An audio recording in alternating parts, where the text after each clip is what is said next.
Hello universe, hello friends. ఇది చూసారా? చూడండి ఎంత పెద్ద పాము తెలుసా? దీన్ని కట్టెల పాము అంటారంట. కొంచెంలో మిస్ అయ్యి పాపం ఏదో బండి తొక్కేసిందండి.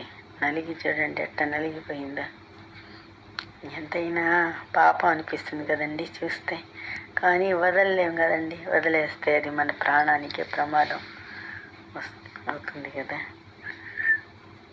చూడండి ఇట్టని పాములు చాలా అరుదుగా కనపడతాయంట. అది మా ఇంటి గుమ్మం దగ్గరికి వచ్చింది, రోడ్డు మీదకి. అది చూసి నాకు చాలా బాధ వేసి వీడియో చేస్తున్నానండి. వీలైతే దీన్ని షేర్ చేయండి, చూసి చాలా పడతారు. దీన్ని చూసి చాలామంది బాధపడతారు, జాలి పడతారు. మానవత్వం కదండి. ఓకేనండి, ఉంటానండి.